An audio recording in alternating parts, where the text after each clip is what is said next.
हाँ जी, good morning. क्या पढ़ा लास्ट क्लास में? गीत गा रहे थे क्या? गा दिए सारे? सीखने पड़ रहे थे?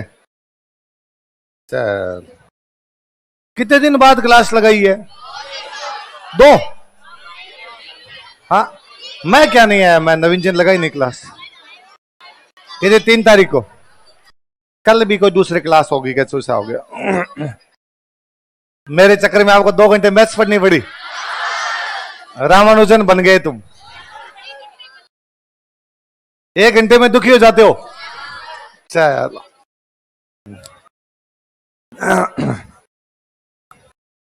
3 तारीख को हुई थी कि लास्ट क्लास? और संडे कितनी तारीख को था? 2 को, मतलब मंडे को ली थी मैंने क्लास। यूं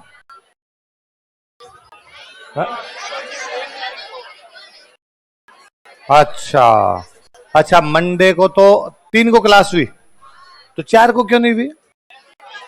4 को टेस्ट था, 4 को टेस्ट, फिर 5 को है? अच्छा, कल एक ही दिन हुई फिर तो ना। चलो फिर तो ठीक हो।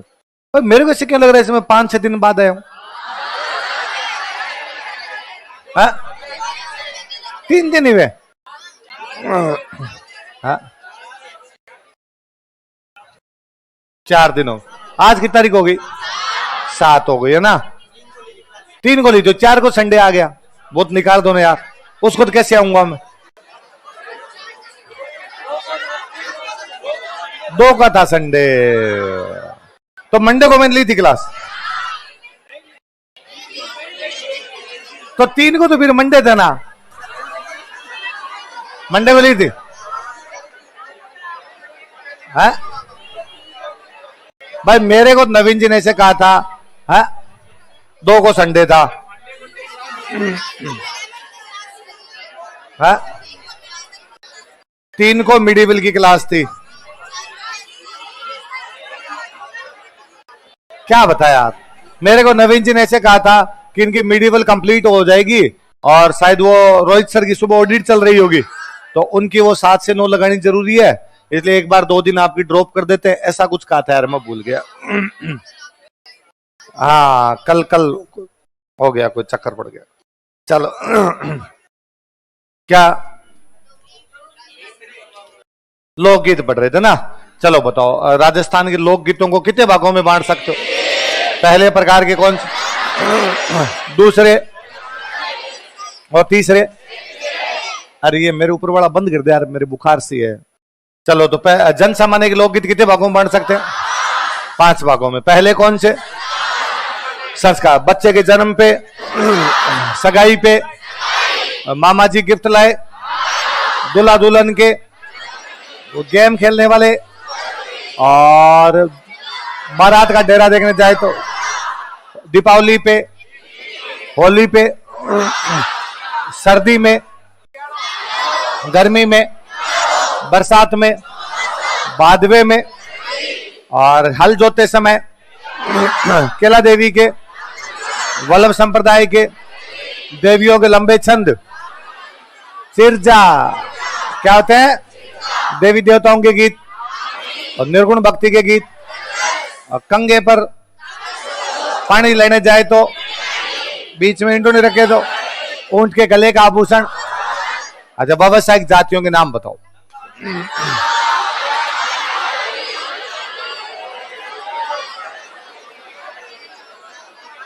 लंगा, मांगड़िया, ढोली, डाडी, मिरासी, कालबेलिया, और अच्छा रागे बताओ उनके। मांड, सोरठ, सिंधु और मारू कब गाई जाए?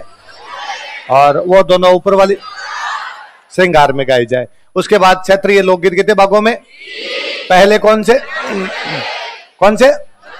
कुछ गीतों के नाम बताओ। देखे, चिरमी, पीपली, केवड़ो और रतन राणो किसका कौन थे? आंगमरकोट के राजा। किसके खिलाफ बगावत की? तो अंग्रेजों ने इनको फांसी लगा दी थी। इसके बाद में दूसरे कौन से? पर्वतीय। इनमें ज्यादातर कौन रहती है? जनजातीय। तो गीत कैसे है? जनजातीय। कौन गाते हैं? कौन से वाद्य यंत्र के साथ? मांदल। कुछ गीतों के नाम बताओ। लालर, बिछियो, नावरी, असवारी, उंटारी, असवारी। और मैदानी गीत में कौन कौन से आते हैं? राजस्थान का राज्य गीत कौन सी गायन शैली में? कौन सी? मांड गायन शैली में। और इसमें पत्नी अपने पति को, और पत्नी भी उसके बाद संदेश भेजे तो, भील महिला भेजे तो, सगाई हो गई, शादी होना बाकी है, पति के घर आने का शगुन मनाए तो शुभ काम पूरा हो जाए, दूल्हे को जादू टोने से बचाना हो, और गालियों भरे गीत। इतना ही बड़ा। चलो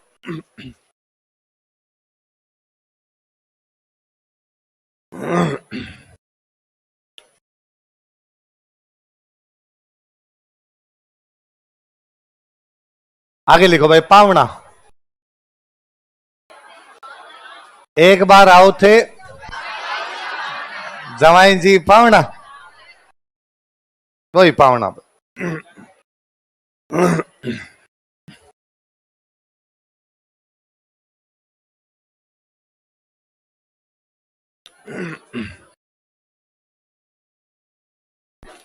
देखो, दामाद के ससुराल आने पर यह गीत गाया जाता है। दामाद के ससुराल आने पर यह गीत गाया जाता है।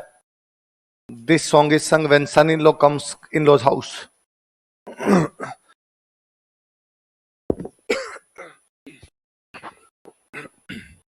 दामाद के ससुराल आने पर यह गीत गाया जाता है। This song is sung when son in law comes in law's house. उस समय जो गीत गाते हैं कौन सा होता है? तब गाते हैं जी जब दामाद कई दिनों बाद जाता है ना। कई दामाद तीसरे दिन जाके खड़े हो जाते हैं, रसोई में चले जाते हैं, मम्मी जी करते। उनको बाद में सासू कहती लहसुन छोल ले। उनके कोई पावने गए, मैं यहाँ मेरे गाए जाते हैं, क्यों नहीं गाए जाएंगे? गाए ना भाई।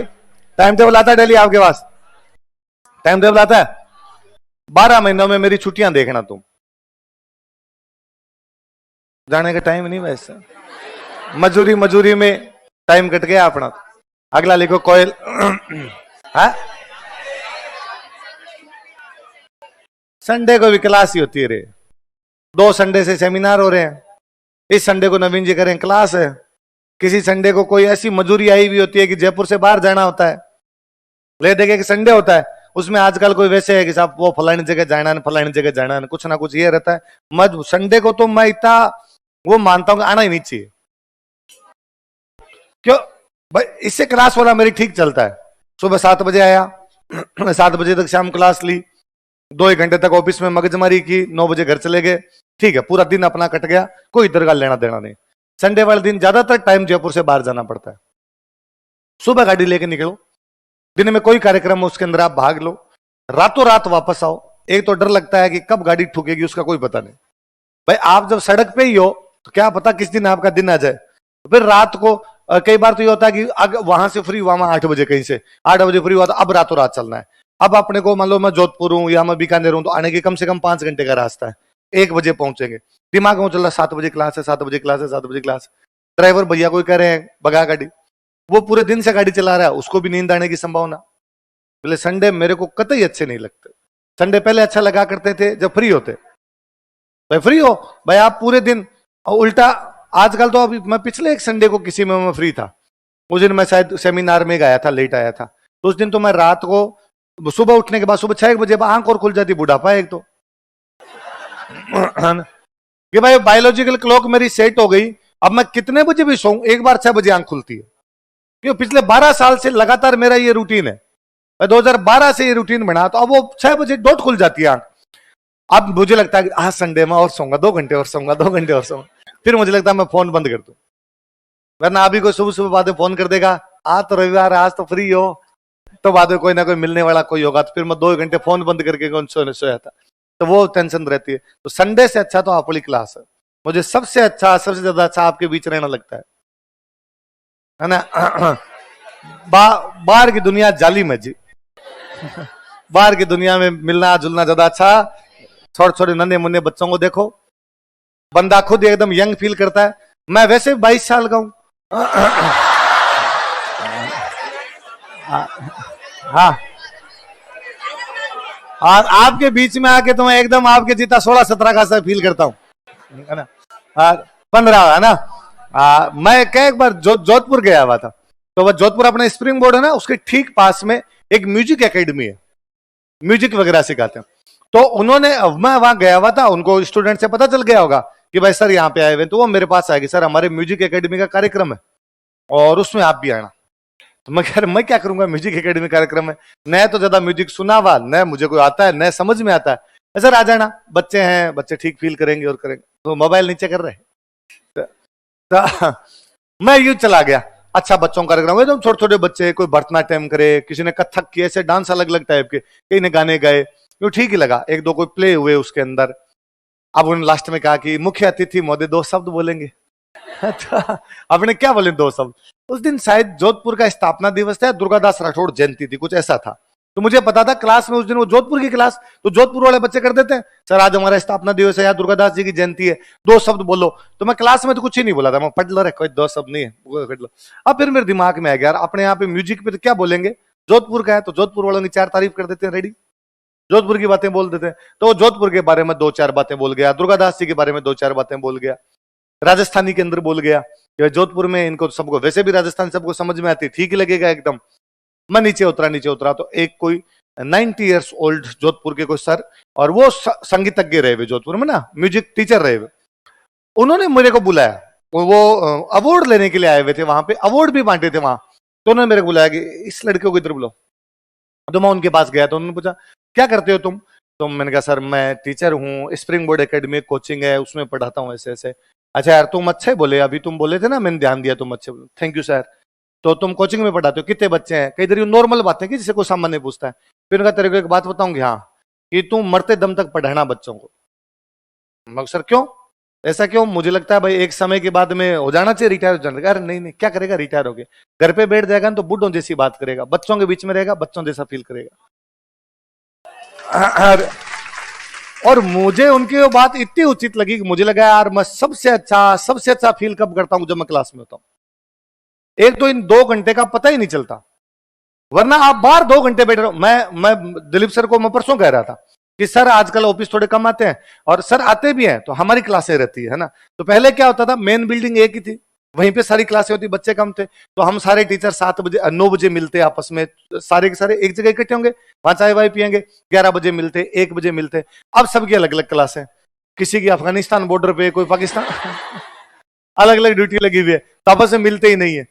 परसों एक दिन, जिस दिन आपकी वो देखो जल्दी छुट्टी की थी, 11 बजे है ना, हाँ, तो जिस दिन 11 बजे छुट्टी की, तो मैं यहां से निकला, मैं निकलते नवीन जी को फोन किया कि सर है क्या, तो कि सर है, तो मैं आता हूँ।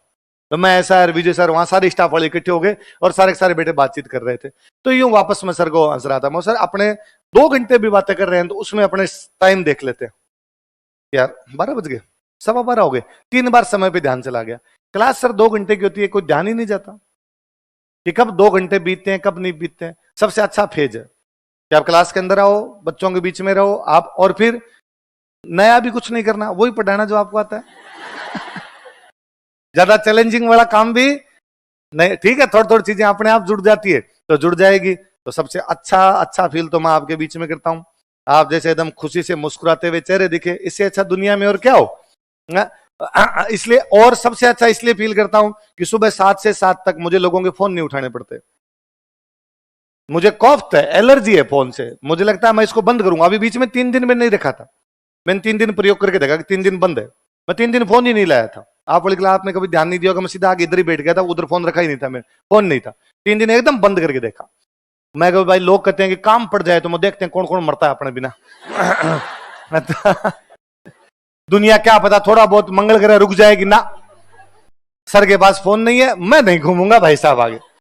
तो इसका मतलब आप भी यदि यूं फोन बंद कर दोगे तो भी दुनिया पर कोई फर्क पड़ने वाला। तो मैं तो एक तो ये, अब कोई पूछ भी ले आपने मेरा फोन क्यों, क्लास रहती है, सारे दिन क्लास में रहते हैं, फोन उठाने का टाइम मिलता है ना। दुनिया की मगजमारी इधर उधर की, कोई इधर की कोई दूसरी बात बताता है, कोई तीसरी बात बताता है, फिर उस वो आपके दिमाग के अंदर चलती रहती है। वरना क्लास में आते हो कोई दूसरी बात आपके दिमाग में चलती इसलिए आप भी फोन वोन किया करो बंद। ये सबसे अच्छा दुनिया में भगवान ने कोई काम बनाया तो पढ़ना बनाया कि केवल इसमें दिमाग चलाना और किसी में कुछ भी दिमाग चलाना।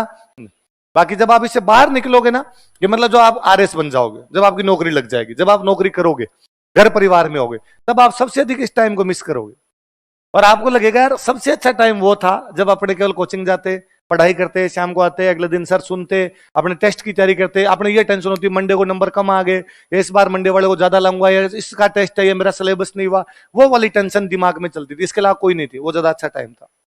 वरना 100 मगजमारी है, किसी को जवाब, किसी के प्रति आप जवाब दें, उसको जवाब देने हैं, कोई आपसे जवाब मांग रहा है, किसी को कुछ करना है, किसी का कुछ करना है, तब इस टाइम को मिस करोगे। इसलिए सबसे अधिक एंजॉय इस टाइम में करना है। करते हो कि तुम नहीं करते, या इसमें तुम्हें मौत आती है? ऐसा नहीं होता कि कौन 7 बजे खड़ा हो, सुबह सुबह कोचिंग जाए, ऐसे लगता है तुम्हें? अच्छा लगता है? हाँ, 6 बजे आ जाते हो तुम, देखो है ना, ये एकदम सबसे अच्छा लगने वाला टाइम है। तो इसको एंजॉय किया। मैं तो भाई पढ़ाने भी से ज्यादा अच्छा मुझे और क्या याद आता है, तो मेरे याद जब मैं क्लास में पढ़ता था, वो 1.5 साल मैंने फोन रखा ही नहीं था, कि था ही नहीं फोन। एक कोई फोन नोकिया का सा था मेरे पास, पर उसकी वो बैटरी वैसे ही वो कागज फंसा फंसा गया। गरीबी के दिन थे भाई साहब, तो कागज फंसा फंसा गए। और फिर क्या नई नई तैयारी करने आते थे, तो वो भी जोश था कि किसी को नंबर नहीं देंगे, किसी का फोन नहीं आना चाहिए, अपने तो पढ़ेंगे। तो एक आधे बंदे के पास ही नंबर थे, तो वो बेचारा कभी कभार बचता था, तो कभी बचता। एक नोकिया फोन में क्या, एक बार बैटरी चार्ज करने के बाद 2-4 दिन जाती नहीं थी। वो 1100 से आते थे ना छोटे छोटे ब्लैक कलर के सिम, तो वो कई बार बचता, तो हम यूं नीचे बिस्तर बिछा के रखते, तो रजाई फेंकते, कहां गया रहा है, कहां गया। तब ये व्हाट्सएप पर ये तो होते ही नहीं थे, ये 2G 3G ये भी आया नहीं था, तो नेट वाला भी नहीं होता था, तो उसके कोई बस क्या था भाई, कॉल आ गई कॉल चली गई, वही हुआ करता था। तो मैं वो फोन, और बाद में वो खराब भी हो गया, वो कागज वागज फंसने भी उसमें बंद हो गए, तो आपने छोड़ दिया, मरने दे। साथ में एक रूममेट थे, घर वालों को और उनके नंबर दिए हुए थे कि भाई कभी करो तो इस पे कर लिया करो, पर घर वालों ने कभी किया नहीं। उनको भी कभी महसूस हुआ नहीं कि उसको फोन करना चाहिए, तो अपना ठीक ठाक चल रहा था। तो मेरे को लगता है सबसे अच्छा टाइम तो वो था। उससे थोड़ा सा कम अच्छा टाइम कौन सा है, ये।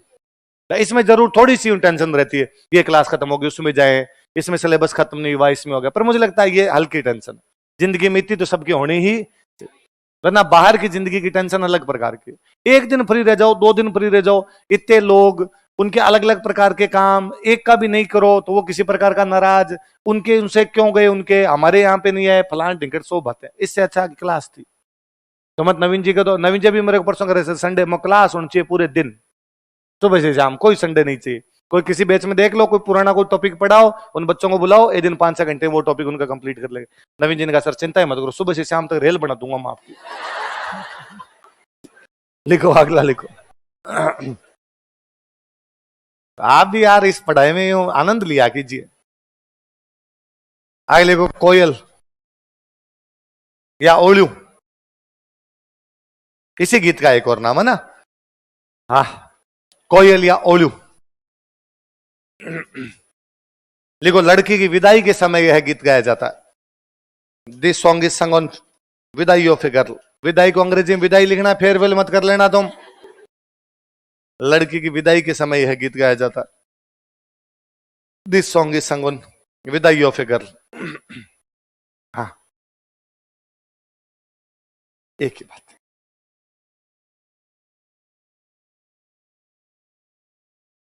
लड़की की विदाई के समय यह गीत गाया जाता। दिस सॉन्ग इज संग ऑन विदाई ऑफ ए गर्ल। यह भी पहले गाते थे जी, जब लड़कियां विदाई के समय रोया करती थी। अभी रोती है ना?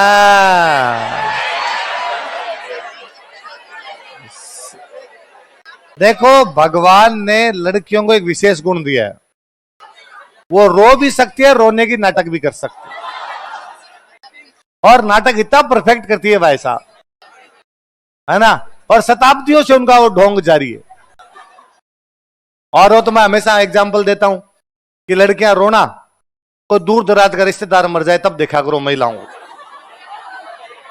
मतलब दूर का रिश्तेदार, मतलब जैसे बुआ की सासू मर गई, तो भाई बुआ की सासू मर गई तो अपने किस बात का दुख है? अपने तो राजी हैं बुआ जी का प्रमोशन। पहले डोकरी बैठी थी ऊपर छाती पे, अब बुआ जी के कोई रोकने टोकने वाला बुआ जी का प्रमोशन हो गया, अपने को लड्डू मिलेंगे, अपने को ठीक लगता है। अब ऐसा को दूर का रिश्तेदार एक्सपायर हो जाए, तब वहां पे जब बैठना समझ गए, शौक प्रकट करने के लिए जाते हैं, बैठने के लिए जाते हैं, तो महिला अपने पति के साथ, देवर के साथ, किसी के साथ भी जा रही है, तो आराम से बस में बैठी हुई गाने गुनगुनाती हुई, दीदी तेरा देवर दीवाना, जो भी गाना है उसको, गोरे गणगौर माता खोले किवाड़ी है, जो भी गांव वाली महिलाओं गाने आते हैं वो गाती हुई जा रही है एकदम। अब वहां बस से उतरने के बाद अगलों का घर थोड़ा दूर है, तो गांव का रिवाज है कि दोनों साथ नहीं चलेंगे, आगे पीछे चलेंगे थोड़ा। तो पुरुष आगे चलता 10 कदम, महिला पीछे चलती है। तो महिला पूछती है कि भाई घर कितना दूर है, तो आदमी कहता है कि घर आएगा तब मैं बता दूंगा। महिला पीछे आराम से गीत गाती हुई चल रही है, फिर अचानक पुरुष आगे चलता कहता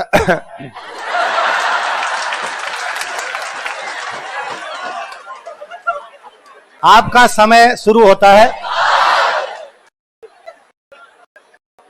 और भाई साहब वो महिला जो अब तक गाने गा रही थी, अचानक अपना मोड चेंज करती है और जोर जोर से डा डहा, मतलब रोना भी अलग टाइप का। और वो जब दरवाजे में घुसती है तो बाहर जो लोग बैठे रहते हैं, पुरुष बैठे रहते हैं, उन्हें लगता है ये बेचारी कोई खास है, कोई नजदीकी रिश्तेदार है, इसलिए ज्यादा रोना आ रहा है।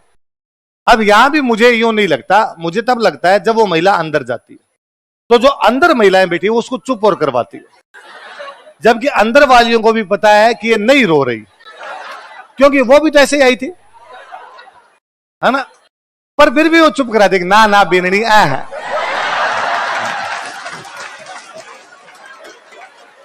ना, बस बस बेननी बस, आसी बे तो जासीर बे माता इतना आंख लिखा, कौन 1000 साल जी पाया यार, अच्छे लोगों को भगवान जल्दी बुला लेता है, टाइप के जो भी डायलॉग होते हैं।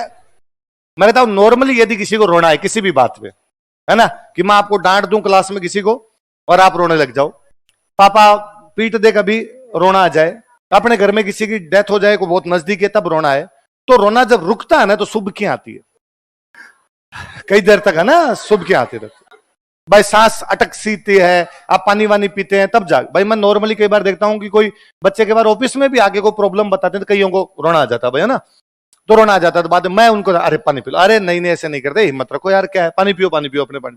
किसी बात पे किसी को यूं बच्चे किसी के साथ हो गया तो पानी पी लेता है, फिर मैं कहता हूं हेलो अब बात बताओ, तो भी उससे कई देर तक बताया नहीं जाता, वो कई देर तक यूं चुप बैठा रहता है, मेरी तरफ देखता है, फिर थोड़ी देर बाद में हिम्मत करके यूं बोलने लगता है, तो भी उससे ढंग से नहीं बोला जाता। ये एक स्वाभाविक रोने का गुण है, किस प्रकार का होता है। पर वो महिला जो अब तक जोर जोर से रो रही थी, उसको जैसे ही चुप कराया जाता वो चुप हो जाती, मतलब उसको सुबह की आती नहीं है। और इतने में क्या होता है, हर घर में जिनके घर में डेथ हो रखी होती है उनके घर में 2-1 टाबर होते हैं 10-12 साल के, उन डमरुओं का एक ही काम होता है कि चाय पानी पकड़ाने, तो वो यूं थैली लेके घूमते रहते हैं। उनको कहा होता है कि जैसे कोई महिला रोती भी है आपको पहले पानी पकड़ाना है, बाद में चाय, तो हाथों हाथ को आ जाता पानी, तो पानी पी लेती है, मतलब थोड़ी देर में चाय, तो चाय आ जाती है। 2.5 मिनट बाद में वो महिला पड़ोसन से वैसी बात कर रहे थे चूड़ो कितक लाया, तेरे चूड़े की लगी हुई है, इनका मिनक मरा है मिनक।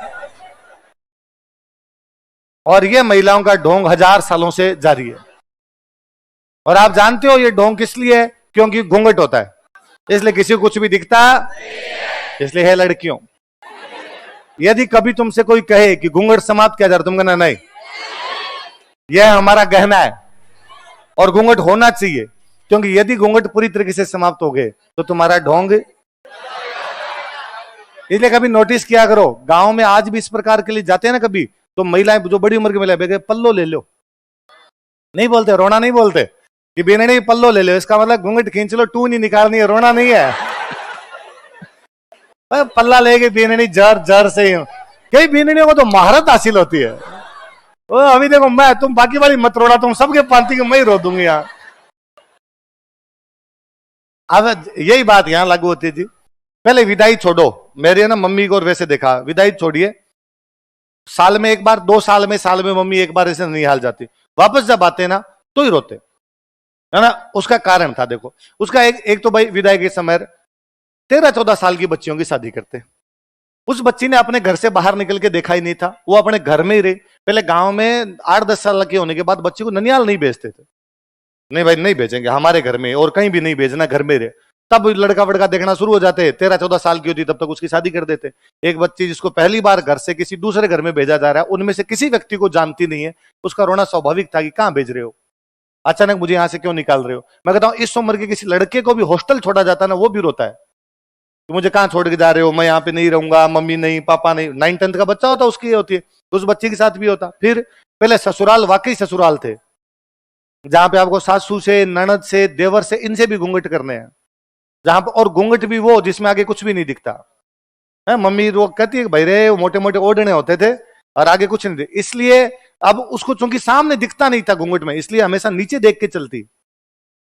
नीचे देख भाई, आप नीचे देखोगे तभी पता चलेगा आगे कोई ठोकर तो नहीं है और तो नहीं चल पा रहे हो, इसलिए धीमे चलती। इसलिए रिवाज ही बन गया कि नई नई बीननी नीचे देखेगी और धीमे धीमे चलेगी। अब जब दिख रहा है तो बापड़े नीचे क्यों देखे, पर अभी भी रिवाज, अभी भी नई बीननी ऊपर देखे चलो, देखो देखो बीननी में शर्म ही कोई है, तेज तेज चले तो देखो नई बीननी कैसे तेज तेज चल रही है, एकदम धीमे धीमे। तो वो आदत ही पड़ गई। तो मेरे कहा हम छोटे थे तो पापा कोई सामान मंगा देगा, सामान ला रहे इधर, और हम धीमे धीमे जाते के ब्यावली बीननी कुछ चले। तो भाई ब्यावली बीननी होती है वो धीमे धीमे चलेगी, यदि तुम ब्यावली बीननी नहीं हो तो तुम्हें कैसा चलना चाहिए, तेज तेज चलना चाहिए। तो पहले रोने का कारण था कि भाई वास्तव में ससुराल वैसे थे, कहानियां वैसी सुनी होती कि सासरे में ये सासू इस प्रकार कर देगी, ननद ये कर देगी, ये नहीं हुआ तो ये, वो नहीं हुआ तो उसको रोना आता। अब एक निश्चित उम्र के बाद शादी होती, पता होता है अपने, फिर जिन लोगों के बीच शादी हो रही उनमें से हम ज्यादातर को जानते हैं, बातचीत हो चुकी होती है, हम मिल चुके होते हैं, इसलिए उतना अब नहीं होता, अब रोना आता नहीं।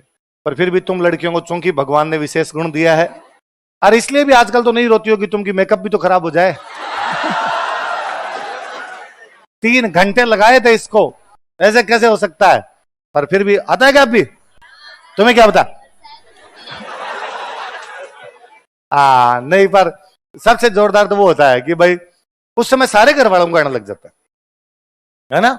विदाई का जो टाइम होता है उस समय लड़की नहीं, उसके परिवार वाले जो भी होते हैं सब यूं जीव काठा ही रखते हैं कि भाई अपने नहीं ढूंढ जाए, अभी यहां पर अपने को नहीं आ जाए, सबको आता ही है जी। तो उस समय जो लड़कियों के गीत गाए जाते हैं, गीत कौन से होते हैं आप सुनना इस बार। उस समय महिलाएं गाती है, कोयल बाई सिद्ध चाल्या, हमारे घर की कोयल तुम कहां जा रही हो इस समय। तो तुम्हारे लिए लड़कियों कौन सा गीत गाया जाएगा,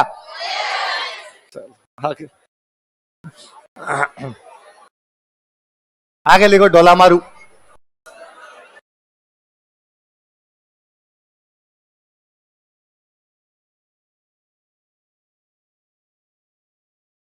डोला मारू लिखो, यह है सिरोही क्षेत्र का लोकगीत, it is a folk song of Sirohi reason. यह है सिरोही क्षेत्र का लोकगीत, it is a folk song of Sirohi reason.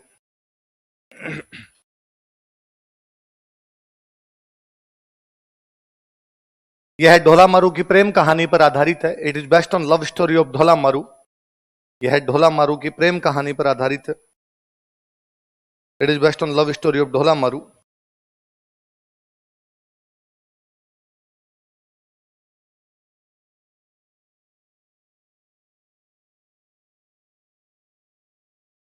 ढोला मारू की प्रेम कहानी पर आधारित है, it is based on love story of Dhola Maru. यह ढाडी समाज के गायकों द्वारा गाया जाता है, it is sung by singers of Dhadhi community.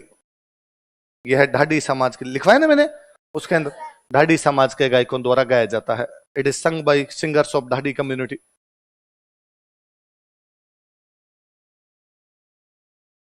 Dhadhi समाज के गायकों द्वारा गाया जाता है।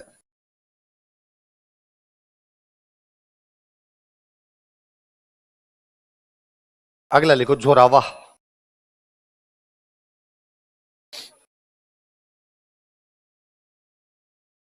कौन सा है, जोरा। देखो यह है जैसलमेर क्षेत्र का लोकगीत, it is a folk song of Jaisalmer region. यह है जैसलमेर क्षेत्र का लोकगीत, it is a folk song of Jaisalmer reason.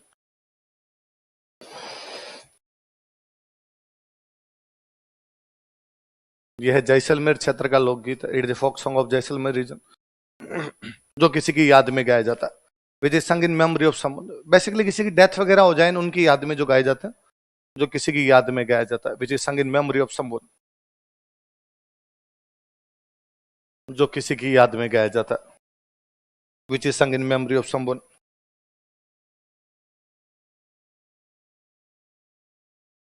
अगला लिखो हिचकी।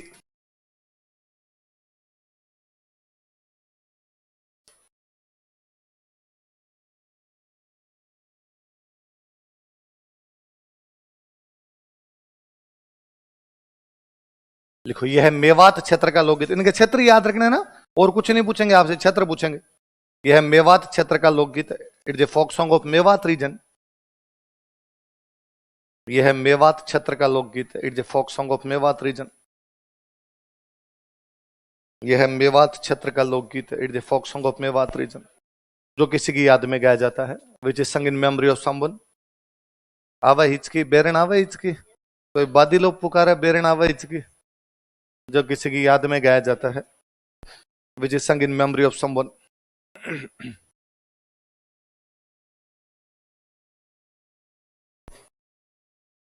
अगला लिखो बिछुड़ो।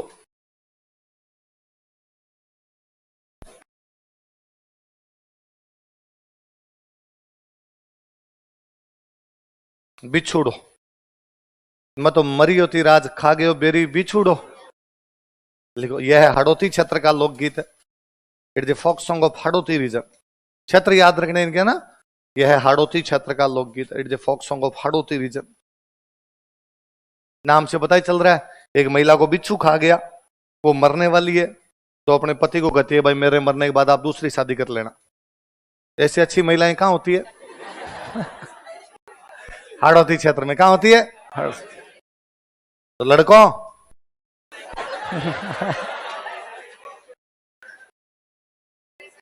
हाँ नहीं, तेरे तैयार होने से क्या होता, आगे भी तो कोई होना चाहिए। तू तो तैयार है, तू तो कह रहा बोले वेस्ट इंडीज ले जाओ।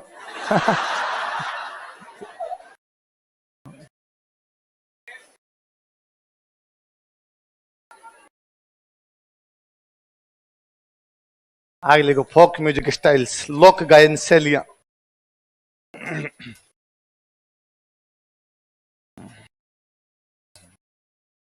तो मेरे एक फ्रेंड है, तो हमने साथ में ग्रेजुएशन किया। मैं पढ़ने के लिए ना गया था, उन्होंने बाद पढ़ाई वढ़ाई छोड़ दी, वो बिजनेस में लग गए। वो इकलौते, फिर मम्मी ने उनके कहना शुरू कर दिया भाई तेरी शादी करते हैं, शादी करते हैं। उन्होंने कहा नहीं अभी नहीं करूंगा, थोड़े दिन बाद करूंगा, थोड़े दिन बाद करूंगा। ये तो क्या था, आप पढ़ रहे होते तो घर वाले कहते भाई अभी तो पढ़ रहे, अब आप पढ़ाई भी नहीं कर रहे। फिर घर वालों को रहती है भाई कमाई नहीं कर रहा तो नहीं कर रहे, तो आप कमाई भी करने लग गए। फिर घर वालों को लगता अब तीसरा काम क्या बचा, शादी बचा करते। तो मेरे फ्रेंड हंसते हैं कि मैं एक दिन कहीं बाहर से आया तो मम्मी रसोई में खाना बना रहे थे, मैं सीधा रसोई में गया और मैंने जाके मम्मी कहा मम्मी खाना, तो मम्मी वो डेली वाला जो रूटीन था उनका स्टार्ट हो गया कि मेरे तो घुटनों में दर्द रहता है, मेरे से रोटियां आज बने कल बने, तेरे को 100 बार कह दिया ब्याह कर देते हैं, बीननी आ जाए तो थोड़ा काम में सारा लगाई ये वो। तो मैं कुछ नहीं, मैं चुपचाप मेरे खाने पे कंसंट्रेट करूं, मैं बोल ही नहीं रहा। तो मम्मी ने कहते कहते कहा कि वो फिल्मों में जो करते हैं वो ब्याह करना है तो वो भी कर ले।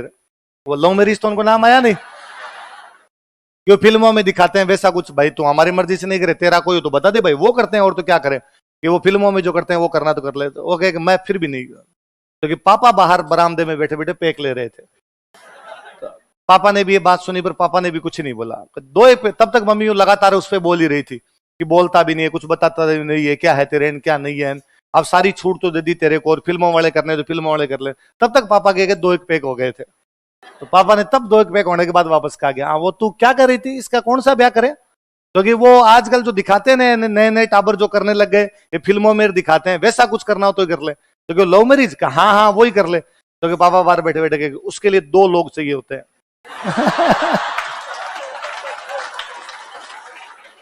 सामने वाला भी तो कोई लव करता हो, इससे कौन करे, तो अपने ही करेंगे, बाकी पार पड़ेगी नहीं इससे। तो तू तो तैयार है, तेरे तैयार होने से क्या हो, सामने भी तो हो भाई साहब। लिखो लोक गायन शैली पे लिखो मांड।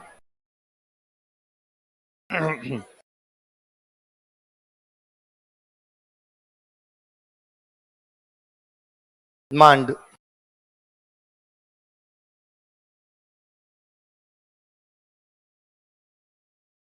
सुनो देखो, मांड ना कोई टाइम में हमारे जैसलमेर का पुराना नाम था। जैसलमेर का पुराना नाम क्या था? मांड। अतः जैसलमेर में जो लोक गायन शैली विकसित हुई उसका नाम भी क्या हो गया? मांड। लिखो मांड जैसलमेर का पुराना नाम था। Mand was ancient name of Jaisalmer.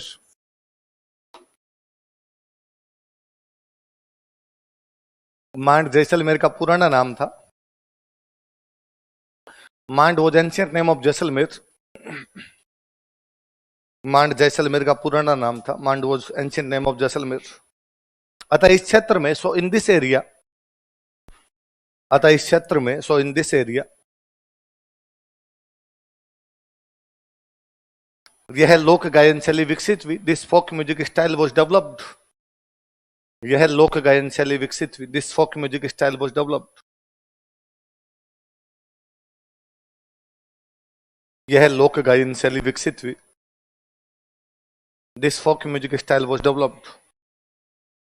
Line change करके लिखो। कालांतर में, लेटर ऑन, कालांतर में, लेटर ऑन, यह राजस्थान के अन्य भागों में भी लोकप्रिय हुई थी।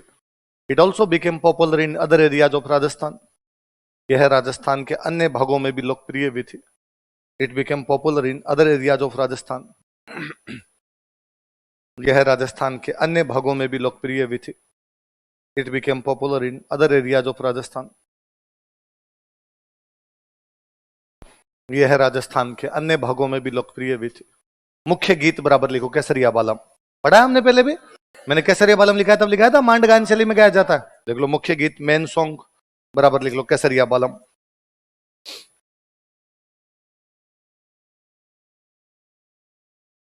मुख्य गीत कौन सा है?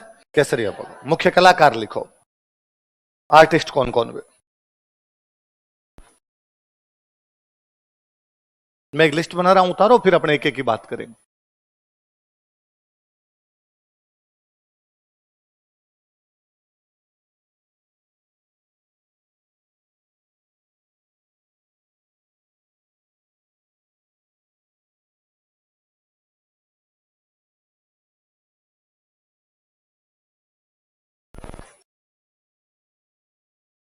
लिखो साथ साथ में, और याद करो नाम हो सके तो अभी।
बीकानेर में दो गायिकाएं हैं, नाम बताओ दे, क्या क्या नाम है उनके? अल्लाह जिलाई बाई और गौरी बाई। पाली में कौन? बीकानेर वाले गौरी बाई अलग, पाली वाले गौरी बाई अलग। उदयपुर में, जोधपुर में और जयपुर में। अब कई बार कोई देगा मांड गायिकाएं और क्षेत्र सुमिलित कीजिए, मिला सकते हो? बताओ बीकानेर में कौन कौन? पाली में, उदयपुर में, जोधपुर में और जयपुर में। याद रह जाएंगे नाम? अच्छा। पर आजकल के आरपीसी ने थोड़ा इनका कंटेंट चेंज कर दिया। अब क्या करते हो, पुराने वाले तो पूछते नहीं, आजकल किसी को नया अवार्ड वगैरह मिला होता है उनको पूछ लेते हैं। तो अभी जैसे 2022 में एक गायिका हुए, उनका नाम था बतूल बेगम। क्या नाम था? अपने जयपुर के एक बतूल बेगम हुए और उनको इसके लिए एक अवार्ड मिला था, नारी शक्ति पुरस्कार। कौन सा मिला? मांड गायन शैली के लिए। किसके लिए?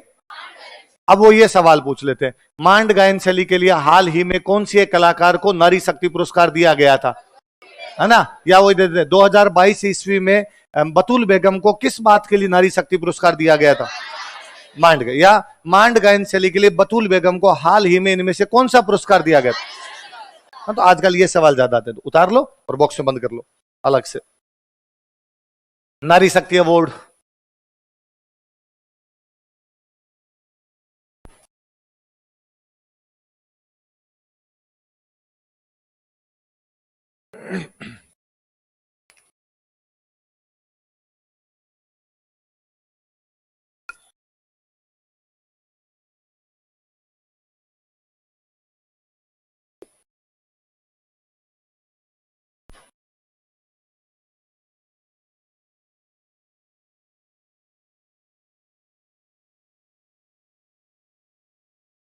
गायन शैली किस प्रकार की भाई? कोई स्पेशल एक तरीका जिसमें कोई गाए भाई? मांड गाने का तरीका अलग, दूसरे हम आगे पढ़ेंगे उनको गाने के अलग अलग तरीके होते हैं। तो वैसे जैसलमेर वालों गाने का तरीका अलग हो गया, भरतपुर वालों गाने का तरीका अलग हो गया।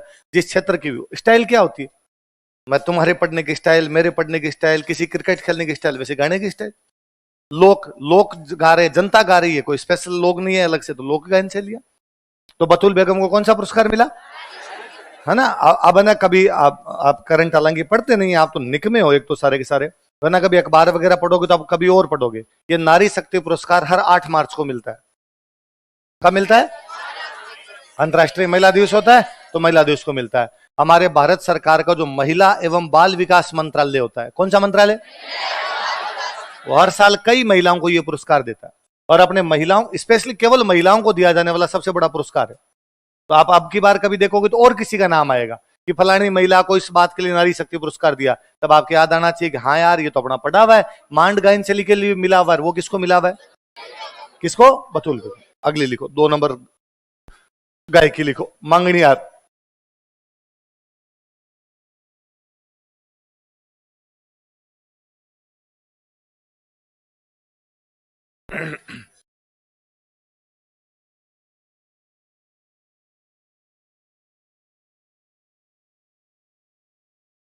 मांगनी यार तो अपन ने पढ़ा था, एक व्यावसायिक जाति पढ़ी थी मांगनी यार।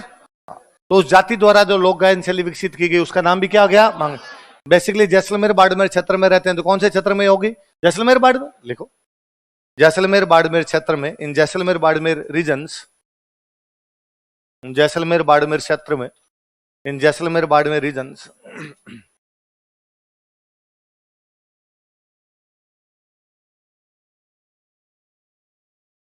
जैसलमेर बाड़मेर क्षेत्र में, इन जैसलमेर बाड़मेर रीजन्स, मांगणियार समुदाय के गायकों द्वारा, singers of Manganiyar community, Manganiyar समुदाय के गायकों द्वारा, singers of Manganiyar community, Manganiyar समुदाय के गायकों द्वारा यह लोक गायन शैली विकसित की गई थी। Developed this folk music style, यह लोक गायन शैली विकसित की गई थी। Developed this folk music style,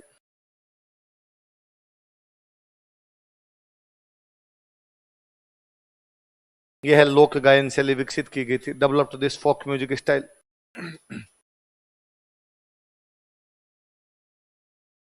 मुख्य वाद्य यंत्र लिखो।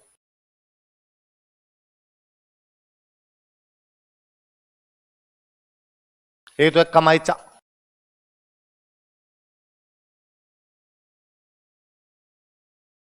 एक है खड़ताल।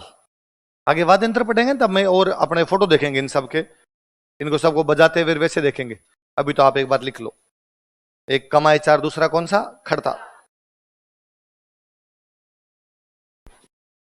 कमाईचा वास्तव में ईरान का एक वाद्य यंत्र था, हम आगे पढ़ेंगे। 17 तार होते हैं इसमें। कितने तार होते हैं?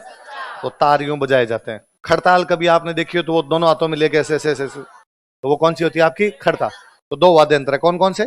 कमाईचा और खड़ताल। मुख्य कलाकार लिखो।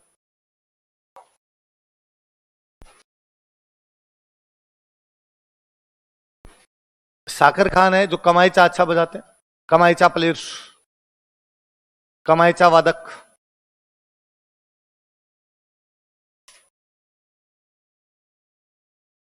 कमाईचा प्लेयर लिख लेना।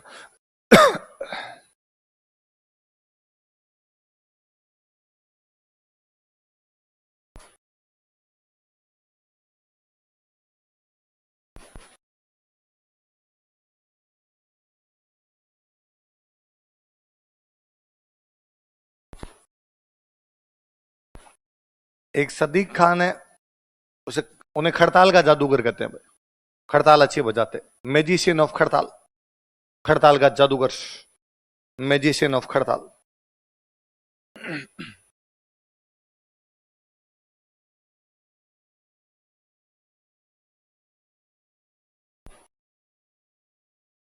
सागर खान क्या अच्छा बजाते, कमायचा।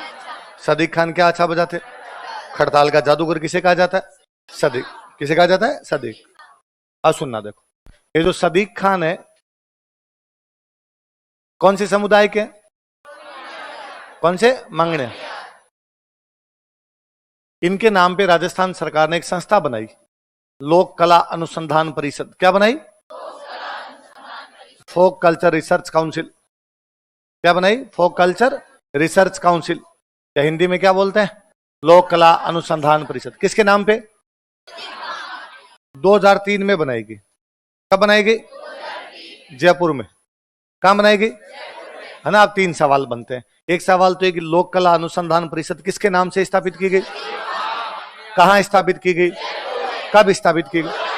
अब एक सवाल सीधा, सदीक खां मंगनियार लोक कला अनुसंधान परिषद कहां है, तो ऑप्शन देता है जैसलमेर, बाड़मेर, जोधपुर, जयपुर। अपने सबसे पहले जयपुर कट करते हैं, अपने लगता है जैसलमेर बाड़मेर की गायकी तो वही होगी, फिर अपने एक दिमाग लगाते हैं नहीं, जैसलमेर बाड़मेर के पास बड़ा शहर जोधपुर, तो होना वो कहां पर है, जोधपुर पर। नहीं, ये कहां पर खोली हुई है, क्या नाम पूरा बताओ,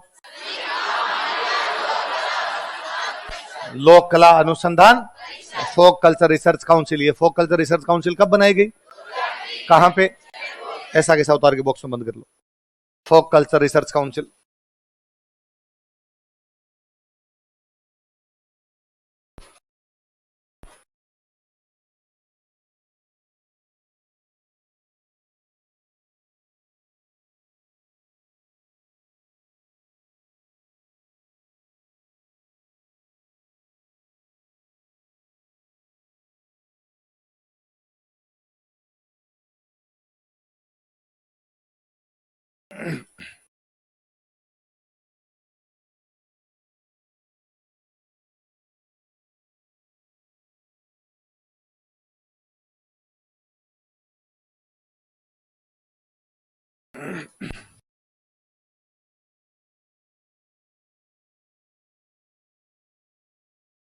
Sadiq Khan Manganiyar folk culture research council कहां पर है, कब स्थापित हुई। एक करंट में अपने अनवर खान को इनके लिए पद्मश्री मिला, तो उनका नाम लिख लो, अनवर खान जी का नाम लिख लो। उनको साकर खान को उनको भी मिला हुआ है, पर आजकल के करंट वाले क्वेश्चन ज्यादा पूछते हैं। तो मंगनियार गायकी के लिए हाल ही में किसे पद्मश्री दिया गया, तो किसे दिया गया, अनवर खान, 2021 में।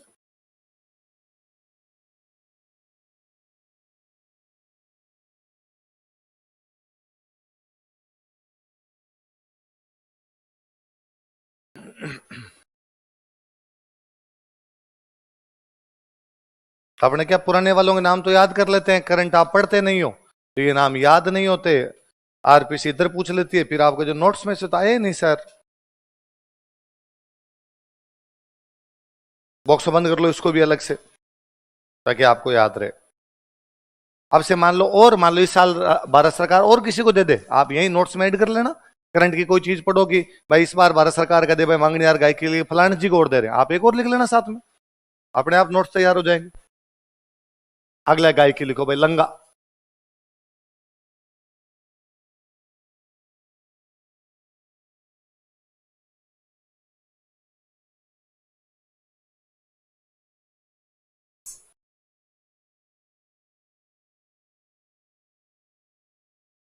वही जैसलमेर बाड़मेर वाले इलाके में, और लंगा समुदाय द्वारा जो लोक गायन शैली विकसित की गई उसका नाम ही क्या हो गया, लंगा। लिखो, जैसलमेर बाड़मेर क्षेत्र में, इन जैसलमेर बाड़मेर एरिया, जैसलमेर बाड़मेर क्षेत्र में, इन जैसलमेर बाड़मेर एरिया, लंगा समुदाय के गायकों द्वारा, सिंगर्स ऑफ लंगा कम्युनिटी, लंगा समुदाय के गायकों द्वारा, सिंगर्स ऑफ लंगा कम्युनिटी, लंगा समुदाय के गायकों द्वारा, सिंगर्स ऑफ लंगा कम्युनिटी। यह लोक गायन शैली विकसित की गई थी। This folk music style was developed यह लोक गायन शैली विकसित की गई थी। This folk music style was developed.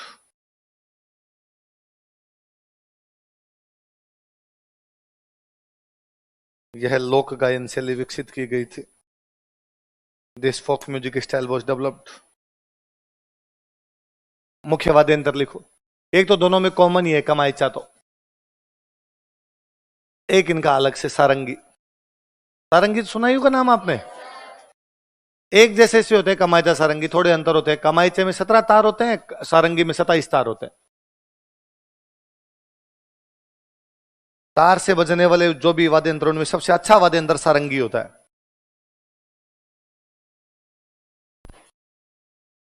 कौन कौन से वाद्य यंत्र बताओ देखिए। कमाईचा और सारंगी। मुख्य गीत लिखो इनका। निम्बूडा, लाद्यो माने काचा काचा पका पका, हम दिल दे चुके सनम। मूवी का गाना है ना, तो लंगाओं का गाना है। तो अपने लंगे गा रहे हैं उसको 500-700 साल से। हिट तब हुआ जो मूवी में आया। हम दिल दे चुके सनम गाई तो है। लाद्यो माने काचा काचा पका पका निम्बूडा। एक महिला है, अपने पुराना गाना। एक कोई महिला है जो प्रेग्नेंट है, वो अपने पति को ये बात बताना चाहती है, सीधे सीधे बता नहीं पाती, तो वो उसको कहती है मुझे खट्टी मीठी चीजें ला के दो, तो निम्बूडा है। अगला लिखो तालबंदी।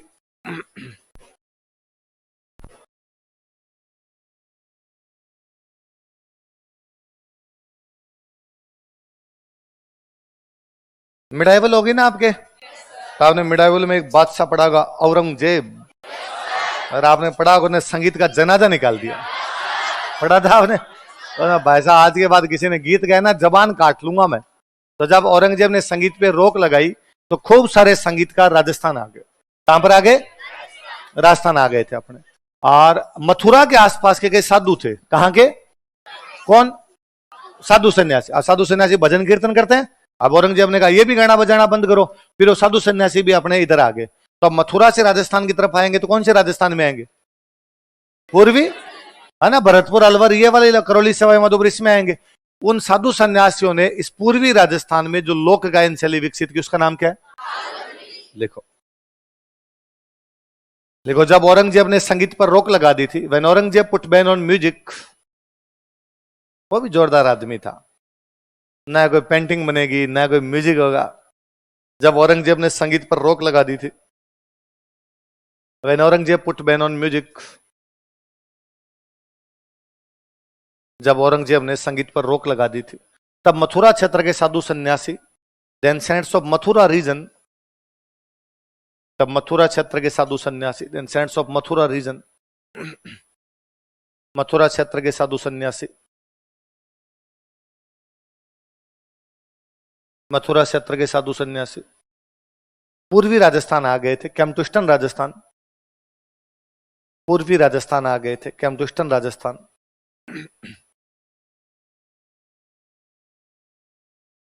पूर्वी राजस्थान आ गए थे, कैम्पटूस्टन राजस्थान। तथा इन्होंने यह लोक गायन शैली विकसित की थी। And they developed this folk music style. यह है कौन सी? तथा इन्होंने यह लोक गायन शैली विकसित की थी। And they developed this folk music style.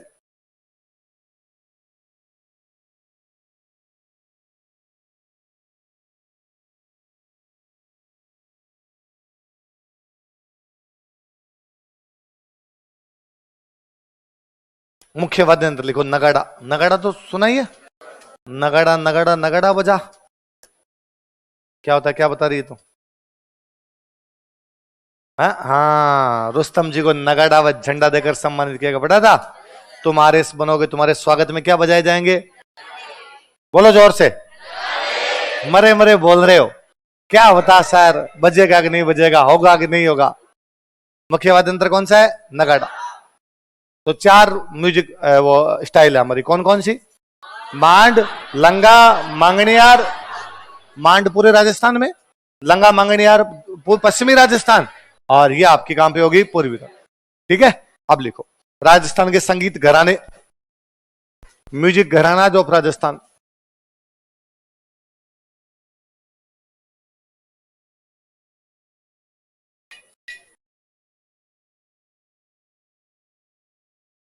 Rajasthan के संगीत घराने। नए पेज पे लिख कंजूस। नए पेज निकाल। राजस्थान के संगीत घराने, म्यूजिक घराना ऑफ राजस्थान।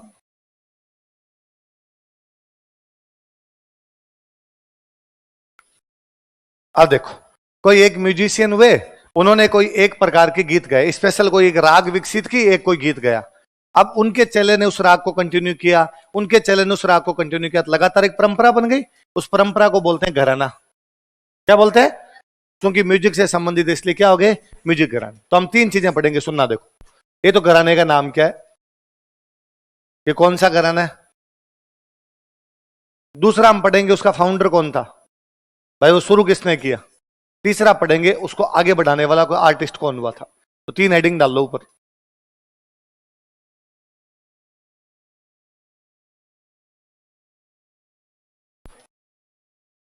घराना, उसके फाउंडर्स और मेन आर्टिस्ट।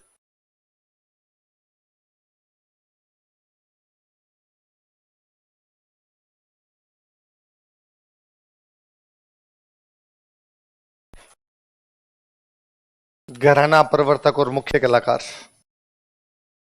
एक एक पढ़े। पहला लिखो जयपुर।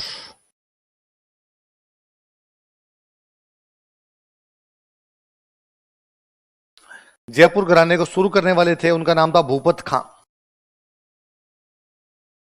क्या नाम था? पर इनके गानों को सुन के लोगों का मन रंगीन हो जाता, इस लोग इनको कहते मनरंग। क्या कहते?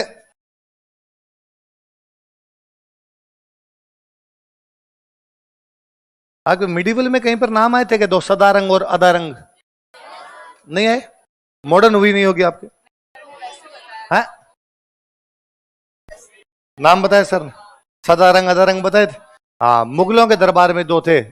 हाँ, आगे मोहम्मद शाह रंगीला एक बादशाह हुआ था, उसके दरबार में दो थे, एक सदारंग और एक अदर। फिर उनमें से कोई एक फैमिली अपने जयपुर की तरफ आ गई थी, तो वो कौन हो गए? मनरंग। वास्तव में नाम क्या था? भूपत खां। पर उनके गीतों को सुन के लोग राजी हो जाते, नाम ही क्या पड़ गया? मनरंग। कौन सा घराना शुरू किया?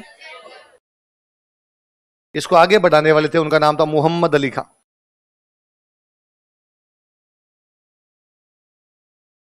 और ये मोहम्मद अली खां जो थे, इनके पास जयपुर में कोठी थी भाई साहब, तो इनको बोलते कोठी वाले। तो पूरा नाम क्या हो गया? मोहम्मद अली खां कोठी। और इन्होंने अपना नाम रखा था हर रंग। ये हर आदमी अपने गाने सुन के रंगीन हो जाता भाई साहब। तो मोहम्मद अली खां कोठी वाले का एक और नाम क्या था? हर रंग।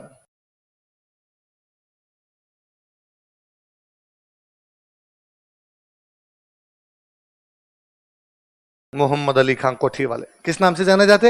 हर रंग। आपको जयपुर में इनको कहता कि मोहम्मद अली खान साहब गीत सुना दो यारो, तो ये कहते होंगे कि आओ कभी कोठी पे। हवेली थी, इनके पास क्या थी? कोठी थी। तो जयपुर घराना किसने शुरू किया? भूपत खां। उनका एक और नाम आगे किसने बढ़ाया? मोहम्मद अली खां कोठी वाले। और उनका एक और नाम हर रंग। बाद में यहां जयपुर से दो बंदे चले गए थे पटियाला। कहां चले गए? लिखो पटियाला घराना। जयपुर से गए थे, तो कौन से घराने की ब्रांच हो गई? जयपुर घराने की। नीचे लिख लो, जयपुर घराने की शाखा, ब्रांच ऑफ जयपुर घराना। पटियाला घराना कौन से घराने की शाखा है? जयपुर घराने की।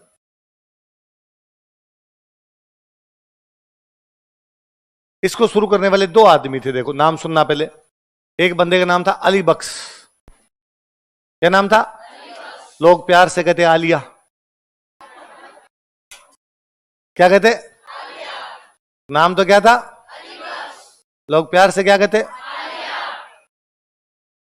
एक का नाम था फतेह अली। क्या नाम था? और फतेह अली को लोग प्यार से कहते फत्तू। तो दोनों कौन हो गए? आलिया फत्तू। कौन हो गए? लिख लो,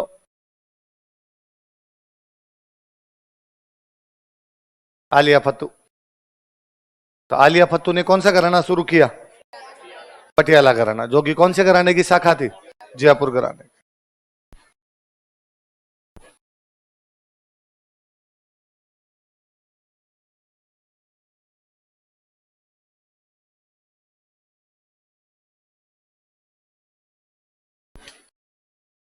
एक बार टोंक में अपने एक नवाब थे, उनका नाम था इब्राहिम खान। नाम उतार ली दोनों? टोंक के नवाब है, नवाब का नाम क्या था? इब्राहिम। उनके दरबार में दोनों गए, भाई आलिया फत्तू गए। और आलिया पत्तून जाके अच्छा सा म्यूजिक सुनाया और इब्राहिम खान बड़े राजी हुए। और नवाब साहब ने कहा अरे यार कितना डिसिप्लिन म्यूजिक है तुम्हारा। ये डिसिप्लिन या तो सेना के अंदर जनरल और कर्नल में होता है, या तो सेना के अंदर डिसिप्लिन होता है, या तुम्हारे म्यूजिक में डिसिप्लिन है। जैसे सेना के अंदर जनरल और कर्नल होते हैं, आज के बाद तुम दोनों क्या हो संगीत के, तो इनको क्या उपाधि मिली, किसने उपाधि दी? नवाब इब्राहिम खान कहां का राजा था? लिखो, इन्हीं के नीचे लिखो। टोंक के नवाब इब्राहिम खान ने, टोंक्स नवाब इब्राहिम खान,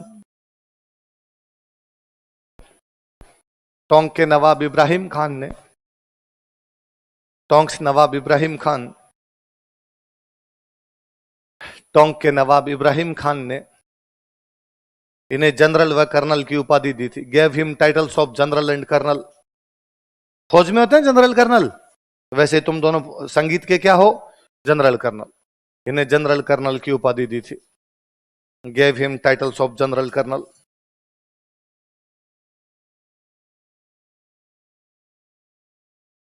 और फिर इसको आगे बढ़ाने वाले एक बहुत अच्छे संगीतकार हुए जो बाद में पाकिस्तान चले गए थे आजादी के बाद में, गुलाम अली।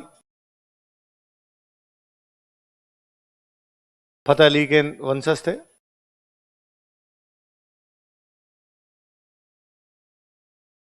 तो पटियाला घराना कौन से घराने की शाखा है? किस किसने शुरू किया? अली बख्श, और जिन्हें लोग प्यार से क्या कहते? और टोंक के नवाब इब्राहिम खान ने क्या कहा? और इस घराने के मुख्य कलाकार कौन हुए? कौन हुए? गुलाम। यूपी में एक जगह पड़ती है अतरौली, वहां के कुछ लोग अपने जयपुर आ गए थे। तो ये भी बाद में कौन से घराने की शाखा हो गई? जयपुर।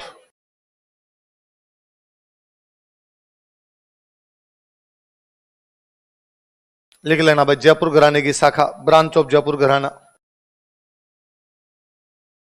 इसको शुरू करने वाले थे साहब खान।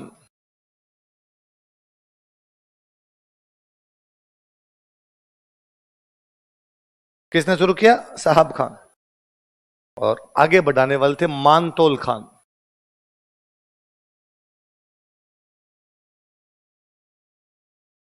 मानतोल खान को कहा जाता था रुलाने वाले फकीर।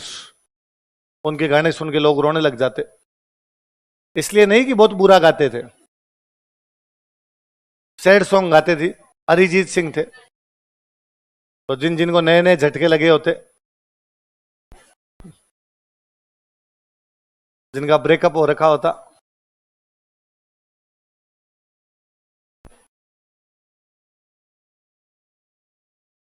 मानतोल खान। तो कोई दो सवाल, एक तो ये कि मानतोल खान किस नाम से जाने जाते हैं, या कोई पूछेगा रुलाने वाले फकीर के नाम से किसे जाना जाता है। तो ये कौन से घराने से जुड़े हुए थे? जो घराना कौन से घराने की शाखा था? और ये शुरू करने वाले कौन थे? साहब खान। कौन थे? साहब। अगला लिखो, मेवाती घराना।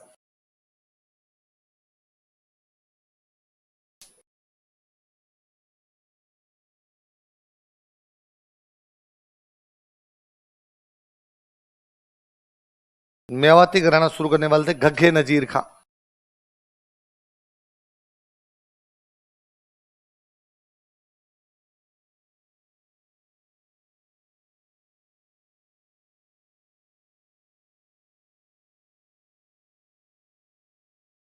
क्या नाम था? घग्गे नजीर। और आगे बढ़ाने वाले थे पंडित जसराज। पंडित जसराज तो बड़ा नाम है, सुना होगा आपने।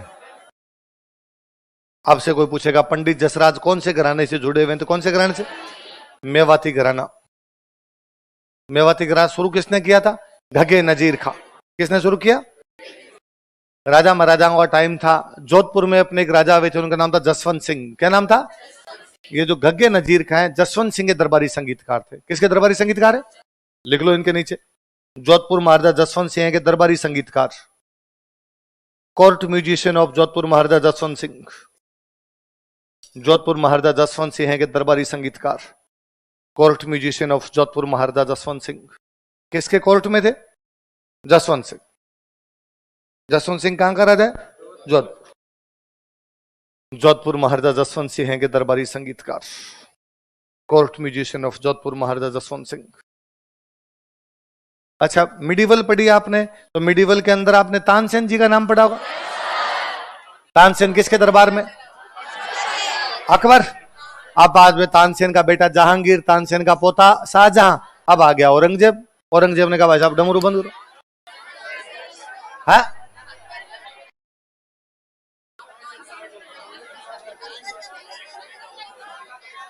मेरी बात वापस सुनो। तानसेन किसके दरबार में? अब तानसेन का बेटा जहांगीर के दरबार में, तानसेन का पोता शाहजहां के दरबार। क्या गलत है इस लाइन में? तुम्हें लगता है इसकी उम्र हो रही है तो भूल जाता होगा? नहीं, सब याद रहता है मुझे। बाद औरंगजेब तक आते आते म्यूजिक पे रोक लग गई, तो उनकी एक फैमिली अपने जयपुर आ गई। कहां पर आ गई? जयपुर। सेन की फैमिली है, इसलिए घराना हुआ सेनिया। कौन सा घराना हुआ? लिख लो।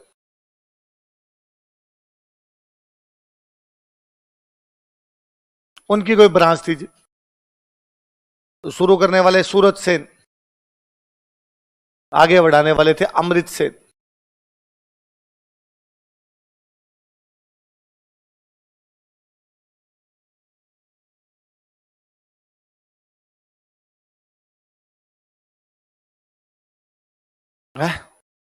मेवाती घराना, मेवात से जोधपुर राजा के दरबार में थे वो, बताए तो है। अगले घराने का शुरू करने वाले थे, उनका नाम था अल्लाह दिया खां। क्या नाम था? इसलिए घराने का नाम भी हो गया अल्लाह दिया खां का घराना। ये अपने यहाँ जयपुर के पास में एक जगह पड़ती है, आपने कभी नाम सुना हो तो, उनियारा। उनियारा रहते थे। तो अल्लाह दिया खां का घराना किसने शुरू किया? अल्लाह दिया खां। और एक मराठी सिंगर भी, जिनकी अब तो डेथ हो गई कोरोना से ठीक पहले, वो इसे जुड़े हुए थे, किशोरी अमोणकर। ये कर जिनके पीछे भी लगता है, ये सारे महाराष्ट्र के। आगरकर, तेंदुलकर, कानितकर, वेंगसरकर, मंजरेकर, गावस्कर, पर्रीकर, मंगेशकर, तो सब। अभी कल पाकिस्तान को जिसने हराया, यूएसए वाला बॉलर, क्या नाम उसका, सौरभ नेतवलकर, है ना? तो नेतवलकर, तो वो अपने विराट कोहली, वो दोनों अंडर 19 साथ खेले हुए हैं। वो इंडिया का ही बॉलर है। अब इंडिया वाले कहीं यहाँ पे मिला नहीं, तो यूएस चले गए नौकरी करने के लिए, वहां वाली टीम में सेलेक्ट हो गए, कल पाकिस्तान को चेप दिया। इरफान पठान कमेंट्री में मजे ले रहा था कि इंडिया की बी टीम ने पाकिस्तान को हराया। मैं तो बी भी नहीं है, सी डी है। अपने तो बी भी स्ट्रांग बनती है इससे अच्छी।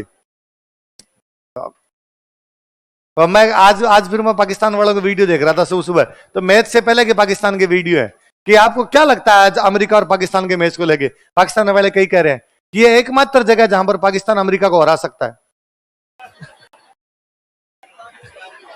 इसके अलावा तो पाकिस्तान किसी भी क्षेत्र में अमेरिका को, एक में मोहम्मद हफीज जो उनका शायद वो बना हुआ आजकल कोच वोच जो भी बना, तो उसका मैं कहीं सुन रहा था, तो एंकर कह रही है वो बैठा है और को अच्छा वो तो उसने तो ये डायलॉग दिया था कि एकमात्र जगह है यहाँ पर। एक कोई और कार्यक्रम उसमें एंकर बैठा है, तो कह रहा है कि पाकिस्तान अभी थोड़े दिन पहले पाकिस्तान आयरलैंड से हार गया था 3 मैचों की सीरीज में। पहला मैच आयरलैंड वालों ने हरा दिया था।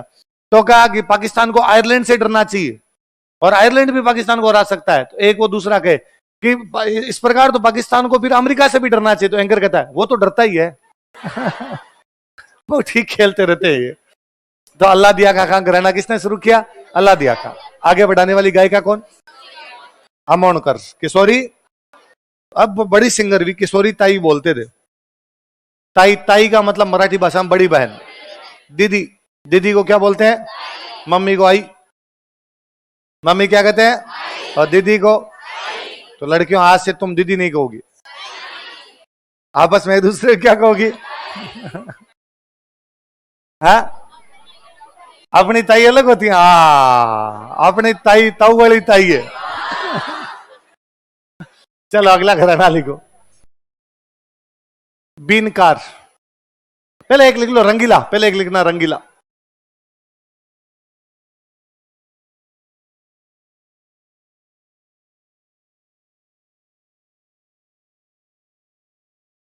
शुरू करने वाले थे रमजान अली,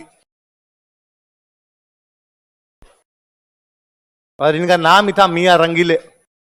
रंगीले मियाँ के नाम से जानते, इसलिए घराने का नाम ही क्या हो गया? रंगीला घराना।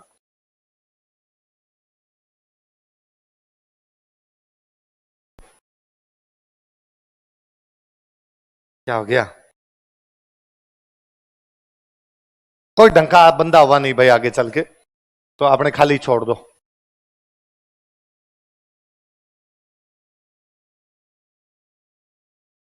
अगला घराना लिखो बीनकार।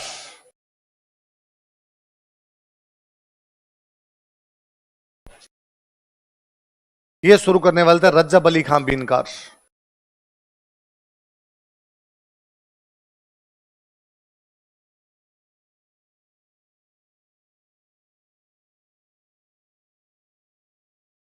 और इसमें भी कोई आगे ढंग का बंदा नहीं, खाली छोड़ दो।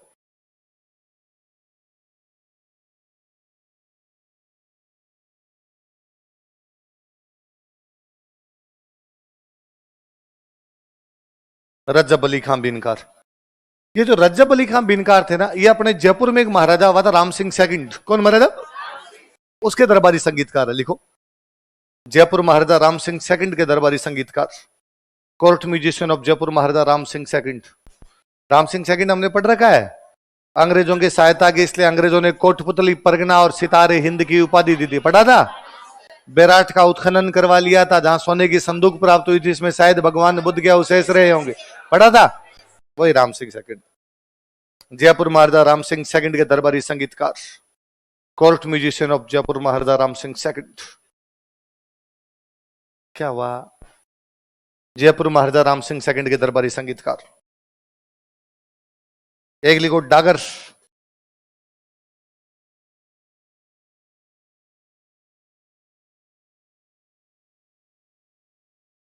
बहराम जी डागर ने शुरू किया।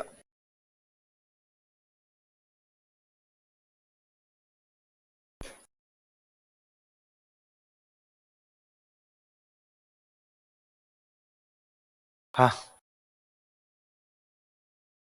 हाँ, ये बात बड़ी कॉन्ट्राडिक्टरी है, तो एक बात लिखो फिर बात करते हैं अपने। डागर, डागर शुरू करने वाले कौन हो गए? बहराम जी। ये भी भाई आपके राम सिंह सेकंड के दरबारी संगीतकार है, लिख लो जयपुर महाराजा राम सिंह सेकंड के दरबारी संगीतकार।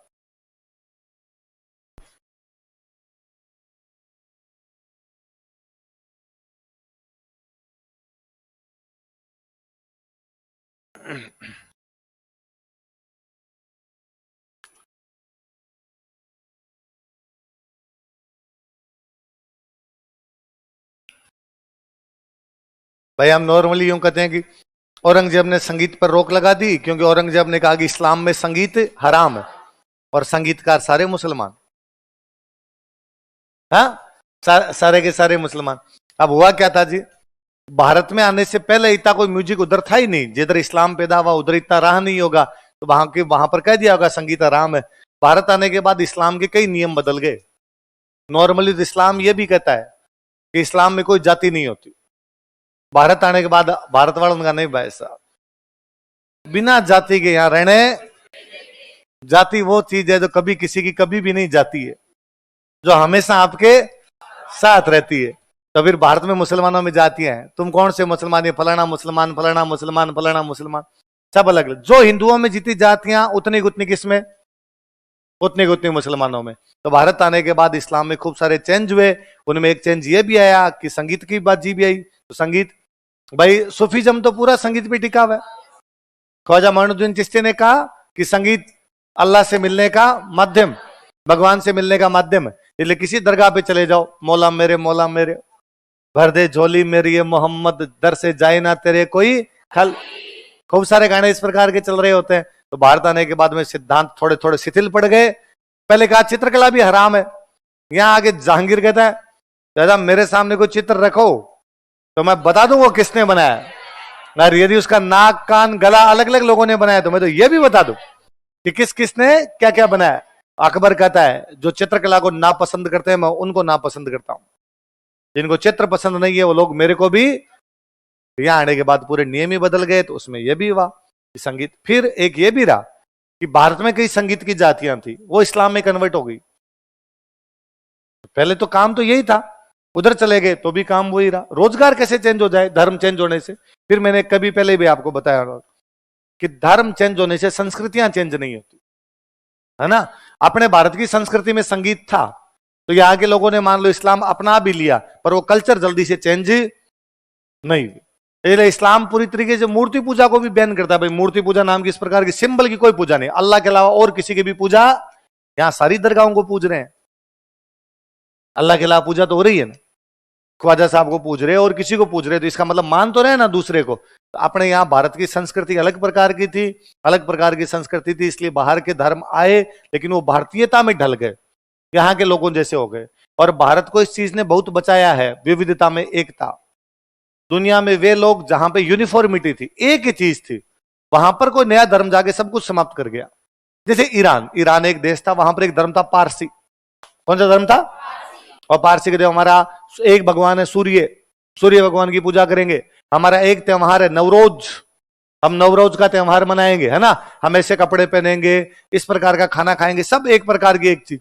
अब वहां पर है इस्लाम, और इस्लाम ने आकर बंद करो रे तुम्हारा, कि आज के बाद तुम ये किताब नहीं पढ़ोगे, जैन अवेस्ता, उनकी किताब थी जैन अवेस्ता, आज के बाद कुरान पढ़ोगे, आज के बाद कोई ये नवरोज नहीं मनाओगे, आज के बाद सब ईद मनाओगे, आज के बाद कोई ये सूर्य की पूजा नहीं करोगे, सब अल्लाह को मानोगे। पूरा का पूरा सिस्टम ही चेंज कर दिया। ऐसे कैसे? कई जगह गया ईसाई धर्म, और ईसाई धर्म ने जाके पूरा का पूरा चेंज कर दिया। भारत में दोनों आए, इस्लाम भी आया और ईसाई भी आए, उसके बावजूद माइनॉरिटी है ना भाई। बने भी लोग, लेकिन फिर भी आगे वाले क्या है? माइनॉरिटी। जबकि दोनों ने राज किया।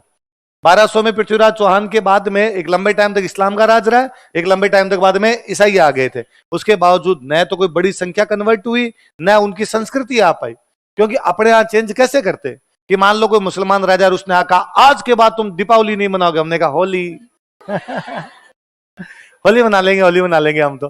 किसी ने कहा आज के बाद यदि किसी ने धोतियां पहन ली ना, ये कपड़े नहीं पहने, हमने कुर्ते पजामे, है ना। धोतियां बांधने के अपने 10 स्टाइल थी कि साउथ इंडिया का हमारी लुंगी, हरियाणा वाले जो बांधते हैं वो उनका तमल अलग, हमने जैसलमेर बाड़मेर वाले बांधते हैं वो टेवटा अलग, है ना। ये पंजाब वाले गंगानगर साइड बांधते हैं वो चादर अलग। तो अलग अलग प्रकार के थे अपने तो कपड़े। महिलाओं के कपड़े अलग प्रकार के, पुरुषों के अलग प्रकार के। आज कहा कि ये तुम ना आज के बाद ये तुम पंजाबी नहीं बोलोगे, हिंदी बोल लेंगे, तमिल बोल लेंगे, तेलुगु बोल लेंगे। आज के बाद तुम वेद नहीं पढ़ोगे, हमने कहा पढ़े ही कब थे हमने तो पहले भी पढ़े। और यदि तुम वेद पे रोक भी लगा दोगे तो उपनिषद पढ़ लेंगे, हम पुराण पढ़ लेंगे, हम गीता जी पढ़ लेंगे, हम रामायण पढ़ लेंगे। राम जी का नाम नहीं लोगे, रामायण नहीं पढ़ोगे, रामचरितमानस। रामायण को 100 प्रकार से लिखी हुई है ना। गुरु गोविंद सिंह जी अलग रामायण लिख के गए, साउथ वालों की रामायण अलग, अपने वाली अलग। इसलिए विविधता में एकता ने भारत को बचाया, और डाइवर्सिटी थी, और डाइवर्सिटी कभी समाप्त नहीं की जा सकती। इसलिए फिर अपने यहां पर इस्लाम आया, और इस्लाम ने आगे शुरुआत में कहा होगा संगीत, सल्तनत काल वालों में देखो संगीत का नाम नहीं है ना। कोई इक्का दुक्का कोई ठीक है, कोई है ना, कि मोहम्मद बिन तुगलक वर्ग आएगा था, कोई आदि सुन गया, सुना दो म्यूजिक लगा दिया जाए तो बात अलग है। बाकी ज्यादातर ने संगीत की खिलाफत की है, पर धीरे धीरे वो रहने लग गए तो उनको पता लगा यार मजा तो आता है, फालतू में बंद करने का कोई मतलब तो उनका सुनाओ। औरंगजेब ने बाद में, औरंगजेब को थोड़ा कट्टर टाइप का दिखना था, क्योंकि औरंगजेब बाप को भाइयों को मार कर वैसे बना था, तो थोड़ा कट्टर दिखना था, तो उसने वैसे रोक लगा दी। फिर औरंगजेब वाले में तो अपने ये भी पढ़ते हैं कि पैसे खत्म हो गए थे, पैसे नहीं थे। अब कोई म्यूजिशियन यार, म्यूजिशियन आकर सर तनख्वाह, उसने कहा थप्पड़ मारूंगा, आज के बाद ढोलक बजती हुई सुन गई ना तेरे को ढोलक बना दूंगा। तो उसने धीरे धीरे रोक लगा दी, देखो ये भी है। फिर थोड़ा उसको वो कट्टर हो भी गया था, तो उसने वैसे भी रोक लगा दी होगी। तो पूरी तरीके से यहाँ पे आगे सिद्धांत ही चेंज हो गए। मतलब भाई पारसी, पारसी जो धर्म है ना, पारसी ईरान से आए, थोड़े से बापड़े एकदम पारसी, भारत में गुजरात गुजरात में ही रहते हैं, पैसे वाले हैं, भयंकर भयंकर पैसे वाले हैं, पढ़े लिखे हैं, सारे के सारे पारसी एकदम। पारसियों में भी अपने तो यहाँ जातियां बन गई। हमने पारसियों कहा, पारसियों बताओ तुम्हारी क्या जाति है? पारसियों ने कहा हम केवल पारसी। हमने कहा नहीं, ऐसी कोई नहीं होता, जात तो बतानी पड़ेगी। बामण बाणी है क्या हो, जात बताओ तुम्हारे, ऐसे हम नहीं मानते। फिर पारसी जो काम करते हैं उनकी वो जात बन गई। कोई टायर का काम करता, टायर वाला, कोई स्क्रू का काम करता, कोई दारू का काम करता है, कौन सा इंटे वाला, हाँ अलग अलग ऐसे खूब सारे हैं, बाटली वाला, अला बैंक में काम करते तो बैंकर, इंजीनियरिंग का काम किया तो इंजीनियर। तो भारत के बहुत बड़े विकेट कीपर थे फारूक इंजीनियर, इंजीनियर पारसी थे। तो पारसियों के इस प्रकार से खूब सारे अलग अलग प्रकार के नाम हो गए और बड़े पढ़े लिखे इंटेलिजेंट लोग हुए। पर भारत में आने के बाद भारतीयों का जात तो बतानी पड़ेगी, बिना जात के हम तुम्हें रहने। तो कई बार संस्कृतियां वहां के क्षेत्र पे डिपेंड करती है। भारत की संस्कृति में संगीत था, अपने पूरा ग्रंथ है सामवेद। साम साम का मतलब ही गीत होता है ना। भगवान कृष्ण कहते हैं यदि मुझे वेद मानते हो अर्जुन, तो वेदों में मैं कौन सा वेद हूं? साम वेद हूं। तो अपने बिना म्यूजिक के तो बात ही नहीं हो सकती थी। तो भारत में जो आया उसने बाद में किस में मजे लिए? म्यूजिक। म्यूजिक में लिए। इस्लाम में भी क्या आ गया? म्यूजिक। इसलिए सारे के सारे म्यूजिशियन कौन? इस्लाम को मानने वाले। आगे बात समझ में? चल, कौन कौन से कराने सारे हो गए? वापस देखो, एक बार पढ़ो, मैं अभी पूछूंगा। अभी याद करते, वरना नाम याद नहीं होंगे अपने से।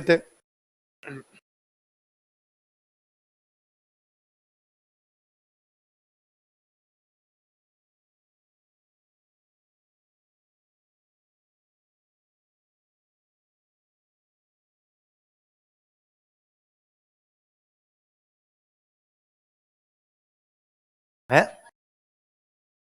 नहीं, वो कैसे होंगे?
अब देखो एक और सुनो, देखो चीज। अपने ने यहाँ पे दो प्रकार की गायन शैलियां हुआ करती। एक होती ध्रुपद। कौन सी होती? ये तो पढ़े होंगे ना आपने मीडिएवल में। और दूसरी ख्याल। अपने राजस्थान में बेसिकली दो फेमस हुई। कौन कौन सी? ध्रुपद। मोटा मोटा अंतर यह है जिसमें संस्कृत के प्रयोग किए गए, जिसमें बाद में फारसी हिंदी अरबी आ गई थी। कौन सी हो गई? ख्याल। अपने ध्रुपद का जो घराना वो है डागर। कौन सा घराना है? डागर। डागर जो घराना वो किससे जुड़ा हुआ है? ध्रुपद। बाकी वाले ज्यादातर ख्याल के हैं। जैसे बाकी वाले कौन कौन से? जयपुर। जयपुर वाले की दोनों ब्रांच, पटियाला और अतरौली। एक आपका मेवाती, एक आपका अल्लादिया खां। सुनो मेरी बात, बाद में। एक कौन सा? अल्लादिया खां। और एक आपका रंगीला। ये वाले जो घराने किससे जुड़े हुए हैं? ख्याल। किससे जुड़े हुए हैं? ख्याल। अब और सुन देखो, जो आपका घराना एक सेनिया, सेनिया घराना वास्तव में जुड़ा सितार वादन। किससे? सितार। सितार एक वाद्य यंत्र होता है। तो सितार, सितार बजाने से घराना फेमस हुआ था कि सितार के साथ म्यूजिक वाला ये घराना था। एक घराना और बचा होगा आपका बीनकार। बीनकार घराना फेमस हुआ था वीणा वादन। किसके लिए फेमस हुआ? अब कोई पूछे कि सैनिया घराना किसके लिए फेमस? बीनकार घराना, डागर घराना, उल्टा लिख देता हूं इधर। डागर घराना किसके लिए फेमस है? ध्रुपद गायन शैली के लिए, ध्रुपद गायकी, ध्रुपद सिंगिंग। और ख्याल बाकी वाले जीते बच्चे हो किसके हैं? ख्याल। आप चाहो तो जहां जो घराना लिखा उसके आगे लिख लो, जयपुर के आगे ख्याल, सबके आगे। और या आप चाहो तो सबकी एक साथ लिस्ट बना लो, एक साथ बना लो, थोड़ा याद हो जाएगा, या वहां लिख लो। तो मुझे याद है एक बार ये क्वेश्चन था कि जयपुर घराना किससे जुड़ा हुआ था? जयपुर घराना किससे जुड़ा हुआ है? ख्याल। सैनिया घराना सितार प्लेइंग, बीनकार घराना वीणा प्लेइंग, डागर घराना ध्रुपद सिंगिंग, और ख्याल सिंगिंग के ख्याल गायकी के घराने कौन कौन से हैं? तो वो अलग हो गए सारे।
तो थोड़े नाम याद रखना ना, आजकल पूछते हैं तो कोई पूछ लेगा सैनिया घराना किस वाद्य यंत्र से जुड़ा हुआ? तो किस वाद्य यंत्र?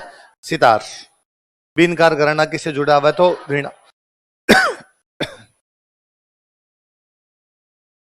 तो बीनकार घराना शुरू करने वाले कौन थे? रज्जब अली खां। रज्जब अली खां बीनकार कौन से राजा के दरबार में? तो कि राम सिंह रज्जब अली खां बीनकार से वीणा बजाना सीखता था। इनको वीणा बजानी आती है तो बाद राजा भी क्या सीखेगा? वीणा बजाना।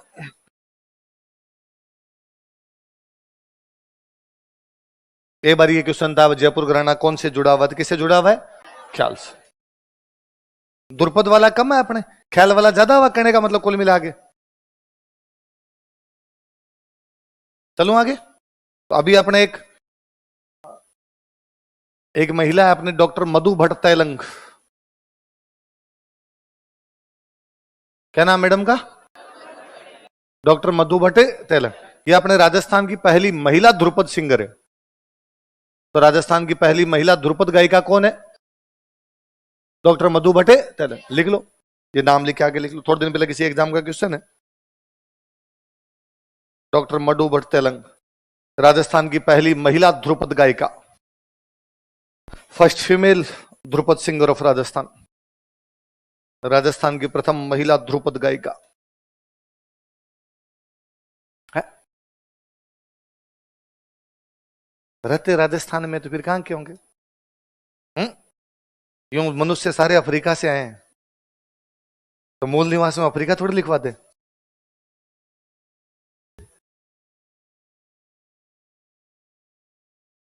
राजस्थान की प्रथम महिला ध्रुपद गायिका, first female Dhrupad singer of Rajasthan.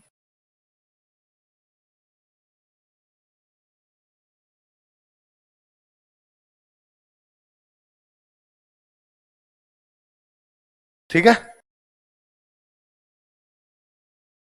अब लिखो राजस्थान के संगीत ग्रंथ, म्यूजिक टेक्स्ट।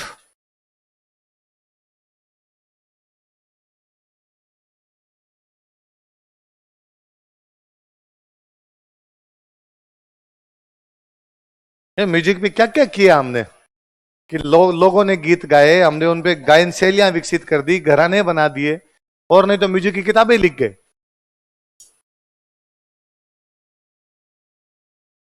बुक का नाम लिखो श्रृंगार हार।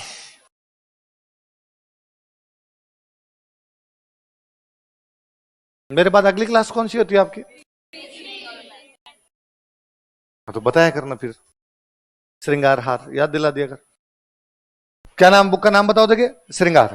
आपने रणथंभौर में एक राजा हुए थे, उनका नाम था हमीर चौहान। क्या नाम था? क्या नाम था? कहां के राजा हमीर चौहान? उन्होंने ये बुक लिखी थी, लिखो। रणथंभौर के राजा हमीर चौहान द्वारा यह ग्रंथ लिखा गया था। This text was written by Ranthambore king Hammir Chauhan. Question पूछा हुआ है, श्रृंगार हार किसकी पुस्तक थी? किसकी पुस्तक है? हमीर चौहान। रणथंभौर के राजा हमीर चौहान द्वारा यह पुस्तक लिखी गई थी। दिस बुक वॉज या this text was written by Ranthambore king Hammir Chauhan. Ranthambore के राजा हमीर चौहान द्वारा यह ग्रंथ लिखा गया था। This text was written by Ranthambore king Hammir Chauhan. क्या लेना, रफ कॉपी में एक क्वेश्चन लिख के लेना, राजस्थान के लोकगीतों की विशेषताएं, फिर बाकी बात पढ़ेंगे अपना।